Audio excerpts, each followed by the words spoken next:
Missing some time. Whoa! Xavier Johnson. My goodness. Welcome to Pitt Beyond the Script alongside head coach Jeff Capel of the basketball team. I'm Rob King of AT&T Sportsnet. Coach, I want to take you back to NC State, and a lot of good things happened in that game on the road, and you led for 3/4 of the game, and then a lot of other times down the stretch there against NC State. You know, I like how we responded, from our last home game.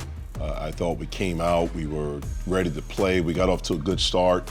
So our last 2 road games, we've gotten off to good starts, which has been kind of an Achilles heel for us. We led at halftime, we did some really good things, I think at 2 different times, one in the first half, one in the second half, we were up 7 points. And then we knew they would make a run, which they did. They got the lead. We got it back late in the second half, and then they made a push, and we couldn't overcome that. I was pleased with a lot of the things that we did, but we have to be a little bit tougher. We have to be able to push through fatigue. We have to be able to push through, when teams make a run, and we have to be a little bit smarter in certain situations. But I think we got better. And, as you go this late in the season, if you're getting better, then that's a good sign. Is execution down the stretch harder on the road than it is at home? I think it's hard, period. I think it can be harder on the road, especially if you're playing in a tough environment. NC State's a tough environment. We were playing against a team that's fighting for their NCAA tournament life. I think going into that game, they were one of the last 4 in. And so there's a sense of urgency there that they have, and their fans feel it. So I think that's where it can become more difficult on the road if you're playing in a tough environment, a hostile environment.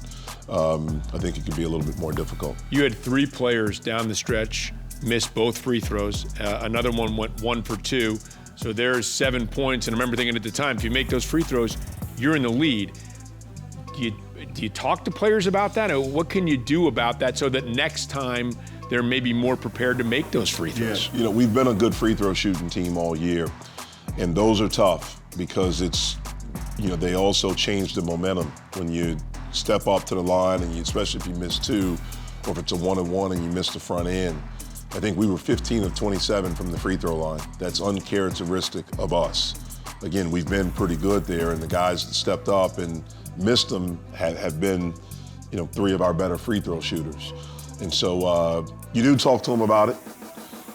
That's where, when you're on the road, it's harder because behind us, the backdrop, the fans, how loud it was. You missed the first one, you have a little bit more pressure on you for the second one. That's where the environment can hurt you a little bit. Out of the corner, Tony the triple. Audie's Tony, 24 points. I don't want to overlook his performance. Yeah, he played terrific. He picked the spots. We were able to post him some, take advantage of a couple of matchups. I thought he played a really good floor game as well. He was efficient, in the manner in which he played, and he was terrific. Champagny step back. Tony the rebound at the offensive end. And the lead, it's largest of the day for Pittsburgh. It's 7. Do you ever, and I'm sure you talked to your team about a lot of things, but one of the things that went through my mind was that this was an NC State team. It's very, very veteran-laden. Almost all their top players are juniors or seniors. You got most of your points and most of your performance from guys who are freshmen and sophomores. Yeah, and we have to continue to get older and grow up. Their guys are not just juniors and seniors, they're redshirt juniors, redshirt seniors. So that means they're a little bit older as well. So you have 19-year-olds playing against 23-year-olds. That's a big difference as far as experience, your bodies, your maturity level, all of those things. But again, we understand who we are right now, and we have to continue to push forward and continue to grind and continue to get better, continue to learn from each experience, and hopefully as we continue to get older, we understand and we're able to close the deal on those games. As we're taping this, the Georgia Tech game has not been played, but it will be played by the time folks are watching this. So let's look ahead to the ACC tournament. Is there a sense of a fresh start? Is there a sense of excitement? What does the ACC tournament mean for the staff and the players? Well, it means a lot. You know, it's an honor, again, to be in this league, and I've always felt the ACC tournament was the best tournament.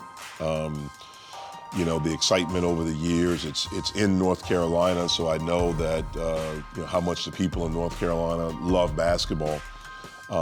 We do think it'll be a fresh start for us. We're excited about it. You know, we have our bye week, so we're able to hopefully get a little bit of rest, although it'll be about 3 in the morning when we get back from Atlanta early Thursday morning. And we'll give our guys a couple of days off. We'll get back at it on Saturday night. We'll find out who it is we're playing, and we'll start our preparation for that on Sunday. And we'll be talking more about that and more about the season to come for the Panthers next season next week on Pitt Beyond the Script. Coach, thanks very much. Thank you. All right, and thanks to you for watching this edition of Pitt Beyond the Script.